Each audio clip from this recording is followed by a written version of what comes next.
Hello guys, मैं लगातार Bihar matric गणित परीक्षा 2027 की तैयारी के तहत 2022 से 2026 तक का पूछा हुआ ऑब्जेक्टिव सवाल फिलहाल बता रहा हूँ। तो अब आज गणित क्लास 10 के अध्याय में आपको जो पढ़ना है उनमें से ज्यामिति से वीडियो 5 है। ज्यामिति का जो अंतिम हो सकता है कि इसमें अधिक सवाल हो तो मैं 2 पार्ट में बताऊं, तो कल अंतिम होगा। इसलिए कि इसमें 2026 के फर्स्ट पाले में आपको 20 सवाल पूछे हुए हैं और सेकेंड पाली में शायद 14 पूछे हुए हैं, तो अधिक समय लग सकता है। तो हो सकता है कि हम 2 पार्ट में बताएंगे 2026 का सवाल। क्वेश्चन नंबर 1 है जो फर्स्ट पाली में पूछे हुए था 2026 में, निम्नलिखित में किस प्रकार के सभी त्रिभुज समरूप होते हैं। तो समरूप का मतलब समान नहीं होता है, समरूप में अनुपात बराबर होता है। यहाँ तो अब दिया हुआ कि विषमबाहु त्रिभुज, समद्विबाहु त्रिभुज, समबाहु त्रिभुज, डी में इनमें से कोई नहीं। उत्तर होने वाला है कौन? सी, समबाहु त्रिभुज चाहे कोई भी हो, 2 त्रिभुज, मान के चलो कि एक का 3 है और दूसरे का 4 है, तो ये एक भुजा की बात होगी। अगला का भी क्या होगा? 3/4 ही होगा। फिर अगला का भी क्या होगा? 3, 4। ऐसा 2 त्रिभुज है जिसका एक पहला त्रिभुज है जिसका तीनों भुजा 3 है, दूसरा त्रिभुज है जिसका तीनों भुजा 4 है। तो बोलो तीनों का अनुपात, संगत भुजा का अनुपात समान है कि नहीं है? तो ये समान होगा और ऐसा 2 त्रिभुज क्या होता है? समरूप होता है। तो ये दोनों बात में हर विषमबाहु त्रिभुज, हम समद्विबाहु त्रिभुज समरूप हो या जरूरी नहीं हो, इसमें हो सकता है लेकिन कौनो विशेष परिस्थिति में। लेकिन समबाहु त्रिभुज में हमेशा कोई भी समबाहु त्रिभुज हो या समकोण त्रिभुज हो, 2 त्रिभुज, इसमें समकोण तो है नहीं, तो समबाहु त्रिभुज क्या होगा? समरूप होगा। अगर इसमें ऑप्शन में अगर ये मिटा दिया जाए, यहाँ पर समकोण त्रिभुज दिया जाए तो वो भी समरूप होगा। ठीक है, तो 2 ही त्रिभुज समरूप होता है सर्वदा, कोई भी हो, 2 समबाहु त्रिभुज या 2 समकोण त्रिभुज, ये दोनों का कोई गारंटी नहीं है। टेंशन हो गया आपका सी। अगला क्वेश्चन हम देखते हैं, समझ गए? तो क्वेश्चन नंबर 2 है, समान भुजाओं वाले 2 बहुभुज समरूप होते हैं तो उनकी संगत भुजाओं में संबंध है। क्या होता है? क्या बराबर होता है? जी ना, समरूप में बराबर होना जरूरी नहीं है। बराबर हो सकता है लेकिन बराबर होना जरूरी नहीं है। क्या समानुपाती होता है? जी हाँ, हर हाल में समानुपाती ही होता है। बराबर है तो यो समानुपात हो जाएगा। अगर अन्य बराबर नहीं है फिर भी समानुपाती होता है। तो वैसा 2 बहुभुज जो समानुपाती हो वही समरूप होता है। सी में हम व्युत्क्रमानुपाती जरूरी नहीं है, डी में इनमें कोई नहीं, ये भी बात नहीं है। तो आंसर आपका राइट आंसर बी है। जैसा सवाल हो उसके लिए आपको तैयार रहना चाहिए। ठीक है, अगला सवाल देखते हैं। क्वेश्चन नंबर 3 देखो, सवाल है 2 समरूप त्रिभुजों के क्षेत्रफलों का अनुपात 4:9 तो उनकी संगत भुजाओं का अनुपात है। हमने पहले भी बताया हूं और आज भी बताया हूं, और याद रखिएगा हर साल इस टाइप का सवाल पूछता है। मैंने कहा था कि क्षेत्रफल का अनुपात दिया हुआ है और संगत भुजा पूछ रहा है तो उसका वर्गमूल निकाल दो। अगर संगत भुजाओं का अनुपात दिया हो और क्षेत्रफल अगर का अनुपात पूछ रहा है तो उसका वर्ग कर दो। यही बात याद रखना है। तो यहाँ क्या दिया हुआ है, क्षेत्रफल का अनुपात दिया हुआ है और भुजा का अनुपात पूछ रहा है, इसका वर्गमूल करना होगा 2:3। कौन है आंसर डी। यही आपका आंसर होने वाला है 2:3 का है। 4 का वर्गमूल 2 और 9 का वर्गमूल 3। क्यों होता है तो आपको नियम है कि दो समरूप त्रिभुजों में क्षेत्रफलों का अनुपात उनकी संगत भुजाओं के वर्गों के अनुपात के बराबर होता है। क्लियर। चलिए क्वेश्चन नंबर 4 देखते हैं। यदि त्रिभुज ABC समरूप त्रिभुज DF तथा AB बटा में D बराबर 3 बटा में 5 तो FD बटा में CA का होगा। तो यहाँ भी आपको मालूम है जब दो त्रिभुज समरूप हो तो संगत भुजाओं का अनुपात समान होता है। यहाँ देखो AD बटा में D 3 बटा में 5 है तो AD त्रिभुज ABC का भुजा है और DE त्रिभुज DF का भुजा है। तो आपको FD बटा में CA पूछ रहा है तो यहाँ उल्टा कर दिया। ये आपको CA त्रिभुज ABC का है और FD त्रिभुज DEF। तो FD हो गया आपको त्रिभुज DEF का, यानी उल्टा कर दिया। तो 3 बटा में 5 है तो इसका क्या होगा 5 बटा में 3 आंसर होने वाला है, यानी आंसर डी। ठीक है ना। FD बटा में CA किसके बराबर होगा 5 बटा में 3 के, लेकिन वास्तव में नियम बताता है कि आपका होना चाहिए था CA बटा में FD। तो क्या होता 3 बटा में 5 होता, लेकिन यहाँ पर उल्टा पूछे हुए है तो हो गया इसको पलट दो। उल्टा पूछा तो इसको पलट दो तो 3 बटा 5 में के जगह पर हो जाएगा 5 बटा में 3। क्लियर। अगला सवाल देखते हैं। क्वेश्चन नंबर 5 देखो। त्रिभुज ABC ये चिन्ह है समरूप का, समरूप त्रिभुज PQ तथा उनकी परिमिति क्रमशः 32 cm तथा 24 cm है। यदि AB 10 तो PQ क्या होगा सवाल है। तो आपको मालूम होना चाहिए नियम है दो समरूप त्रिभुजों का अनुपात बराबर होता है उनकी संगत भुजाओं के अनुपात।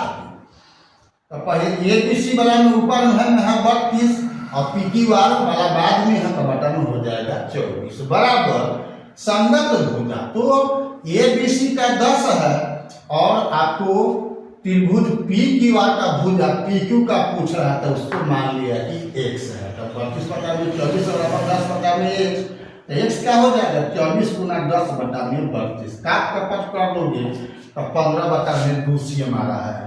तो आंसर हो गया आपका C। ठीक है। अगला सवाल हम देखते हैं। क्वेश्चन नंबर 6 है 2ACM भुजा वाले समबाहु त्रिभुज की ऊंचाई की लंबाई होगी। 4 ऑप्शन है, सही क्या होगा।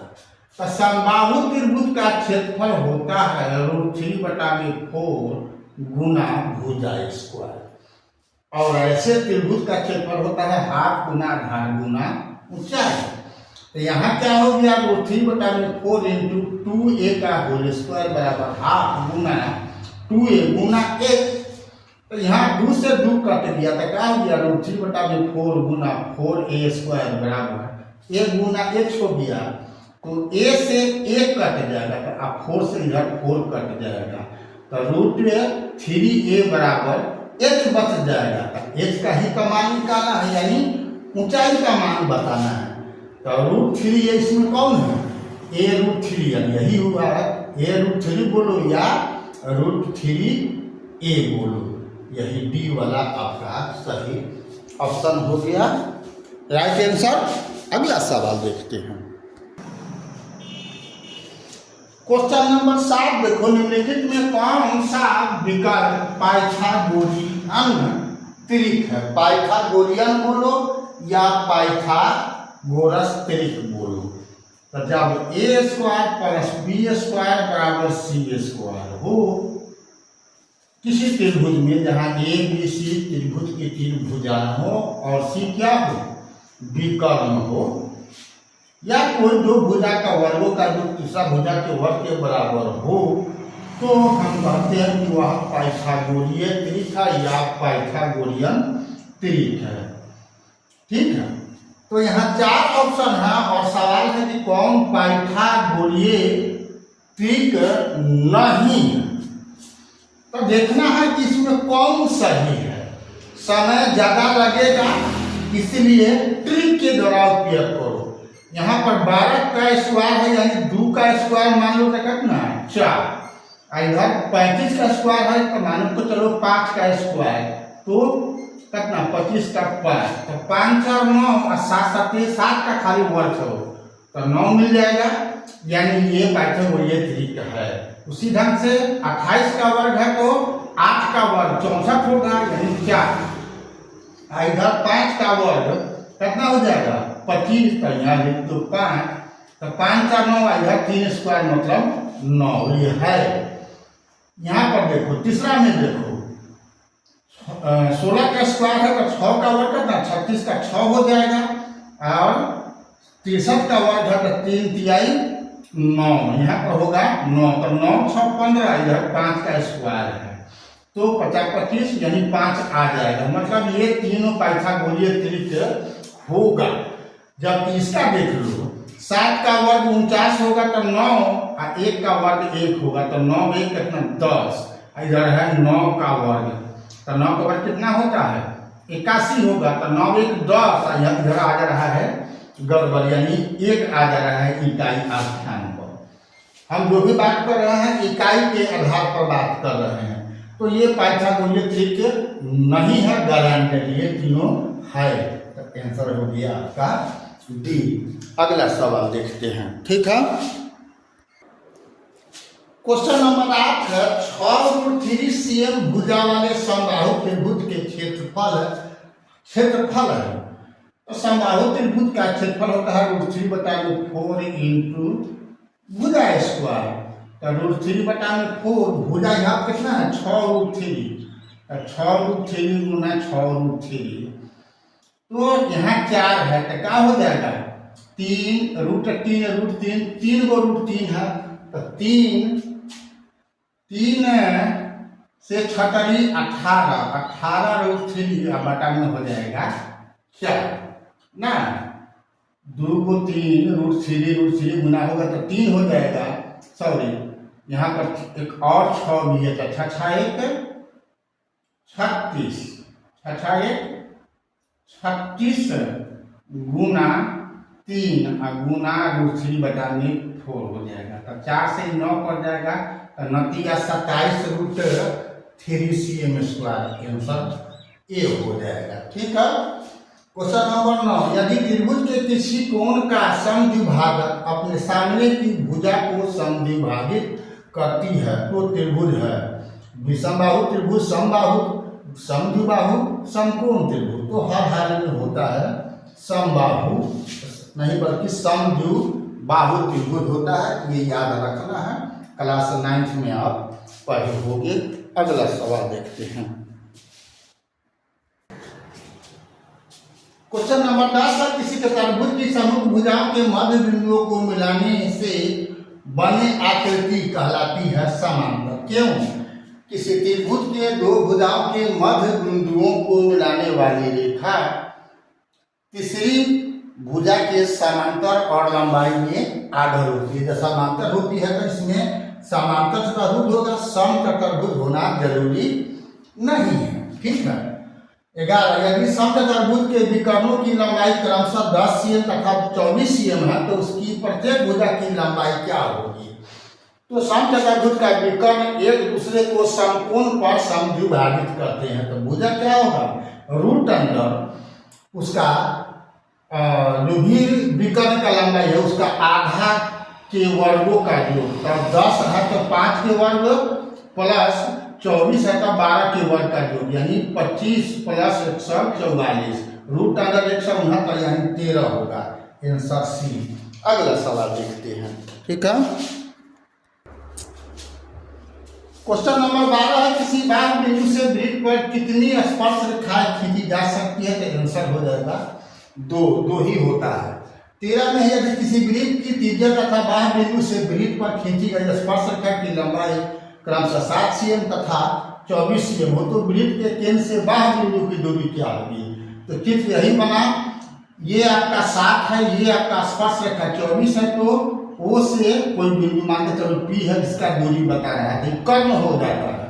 तो क्या होगा? कर्ण बराबर 24 रूट अंदर 24 स्क्वायर प्लस 7 स्क्वायर जो वर्ग करके जोड़ दीजिएगा तो 6 से 25 का वर्गमूल 5 होता है। आंसर हो गया सी। अगला क्वेश्चन देखते हैं।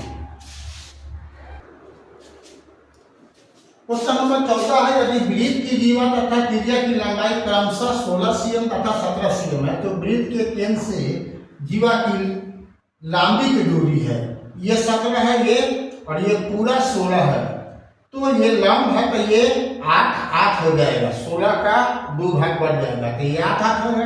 ये 17 है तो आपको इसका लंबाई पूछ रहा है, तो वृत्त के केंद्र से जीवा की लंबी की दूरी ये लंब, ये समकोण त्रिभुज हो गया तो क्या होगा? वो जो ये लंबी की दूरी होगा हो जाएगा रूट अंडर 17 स्क्वायर घटावा 8 स्क्वायर का रूट, तो 289 घटा 64 यानी 225 यानी 15 होगा। आंसर कौन? बी हो जाएगा।